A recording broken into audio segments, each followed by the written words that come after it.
साहित्य उत्सव. नमस्कार साहित्य उत्सव. मी स्मिता सोनी. रात्रीचे 8 वाजत आहेत. वेळ झाली आहे आपल्या विशेष प्रसारणाची. आज बुधवार.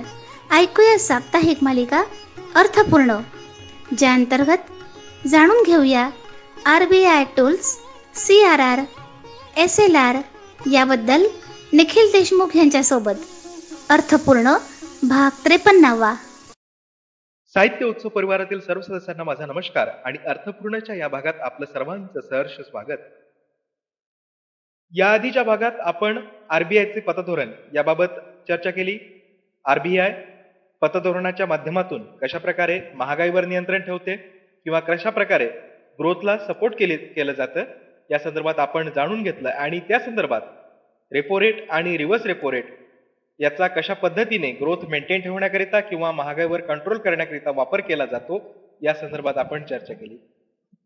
तसेच आज आपण आणखी 2 टूल्स आहेत RBI कडे, त्या संदर्भात सुद्धा चर्चा करणार आहोत. ते म्हणजेच एक CRR आणि SLR, कॅश रिझर्व्ह रेशिओ आणि स्टॅच्युटरी लिक्विडिटी रेशिओ.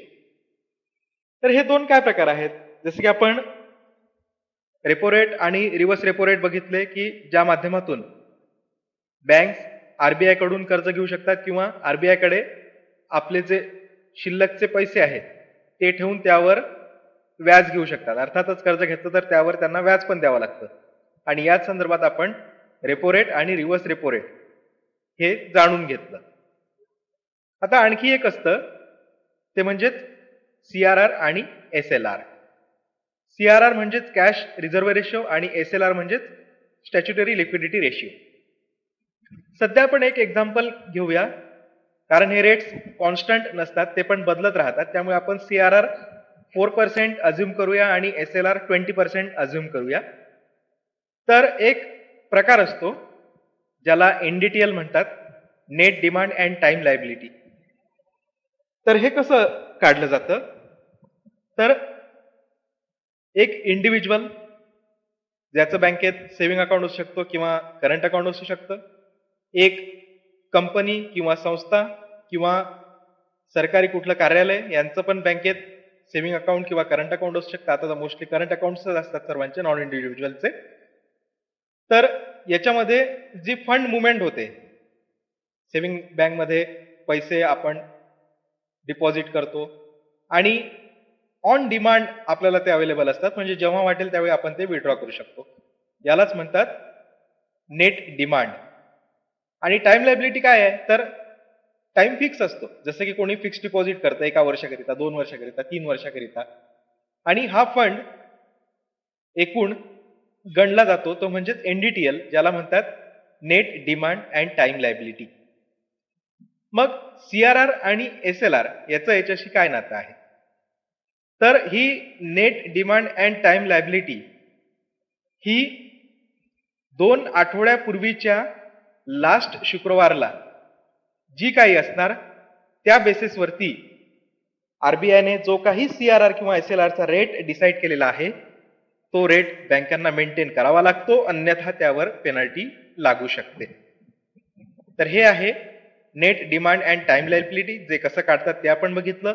आणि त्याच्या जे काही पर्सेंट, 4% CRR असेल तर 4% CRR आणि 20% SLR असेल तर 20% SLR हा बँकांना मेंटेन करावा लागतो एका सेपरेट वॉलेटमध्ये, जे RBIच्या कंट्रोलमध्ये असतात. आता समजा एखाद्या बँकेची 100 रुपयाची बॅलन्स शीट आहे. आपण एक एक्झाम्पल घेऊया फक्त. त्या 100 रुपयांपैकी 4 रुपये 4% जर आपण पकडलं तर हा झाला CRR, cash reserve ratio. RBI सांगते की तो कॅशच्या स्वरूपात रिझर्व्ह ठेवायचा RBI कडे, परंतु त्याच्यावर कुठल्याही प्रकारचं व्याज हे मिळणार नाही. दुसरा आहे SLR, statutory liquidity ratio. RBI सांगतं फॉर एक्झाम्पल हा जर 20% असेल तर 100 मधून 4 गेले, उरले 96, आणि त्यामधनं आणखी 20 मायनस केले तर उरले 76. म्हणजेच काय झालं तर 24 रुपये हे बाजूला गेल्यानंतर उरतात 76 रुपये, आणि हे 76 रुपये बँक लोन देण्याकरिता वापरू शकते, 24 रुपये वापरू शकत नाही. त्यापैकी जे 4 रुपये आहेत त्यावर बँकेला कुठल्याही प्रकारचं व्याज हे मिळत नाही. जे 20 रुपये आहे ते कुठे इन्व्हेस्ट करून समजा गव्हर्नमेंट सिक्युरिटीजमध्ये वगैरे बँकेला थोडाफार बेनिफिट हा त्यावर होऊ शकतो. परंतु जो मोठा बेनिफिट आहे तो होतो 76 रुपीज वरती, की ज्याच्या माध्यमातून बँक लोन देऊ शकतं. म्हणजेच हा SLR आणि CRR याचं कॅल्क्युलेशन जेवढं होईल तेवढ्या पर्सेंटपर्यंत बँक लोन देऊ शकत नाही. फॉर एक्झाम्पल, उद्या जर CRR 5% आणि LCR 21% झाला तर 21 अधिक 5 26 आणि 100 - 26 केले तर 74 रुपयेच मग बँकेकडे असतील लोन देण्याकरिता, 26 रुपये नसणार. हे ठेवलं जातं की कुठल्याही इमर्जन्सी सिच्युएशन मध्ये किंवा काही एखादी अशी सिच्युएशन येते की ज्यावेळी बँक डबघाईला येऊ शकते, तर ती येऊ नये, बँकरप्ट होऊ नये याकरिता ही काळजी घेतली जाते. आणि जसं आपण आधीच्या भागात चर्चा केली की रेपो रेट आणि रिव्हर्स रेपो रेट याच्या माध्यमातून रिझर्व्ह बँक ज्याप्रमाणे महागाईवर कंट्रोल ठेवते किंवा ग्रोथ वाढवू शकते, त्याच पद्धतीने याचा उपयोग करून सुद्धा रिझर्व्ह बँक महागाईवर नियंत्रण ठेवते आणि ग्रोथला सुद्धा सपोर्ट करते. फॉर एक्झाम्पल, जर कॅश रिझर्व्ह रेशो हा 4% 3% केला आणि SLR हा 20% 18% केला तर काय होईल? 21% हा येईल 18 अधिक 3, आणि हा 21% आल्यामुळे जे बँकेची बॅलन्स शीट आपण एक्झाम्पल मध्ये घेतली होती 100 - 24 = 76, तर ते इथे 100 - 21 = 79 होईल. म्हणजे 79% लोनेबल फंड बँकेकडे गोळा होईल.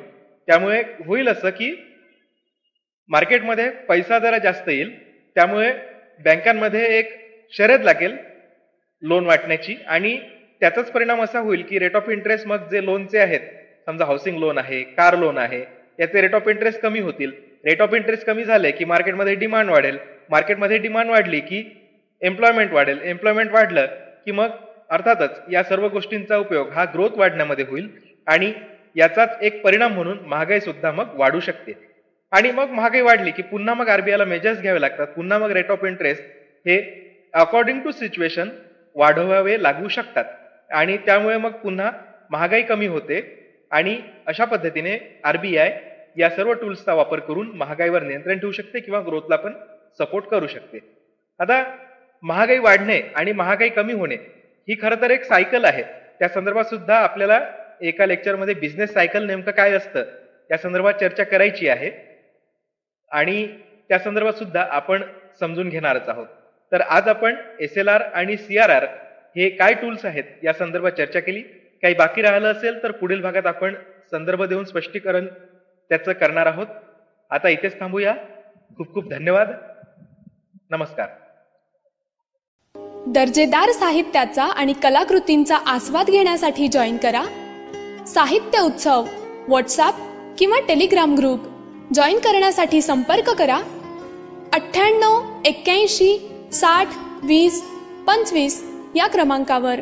संपर्क क्रमांक पुन्हा एकदा 9881 60 2025. साहित्य उत्सव हे YouTube चॅनल आजच सबस्क्राईब करा.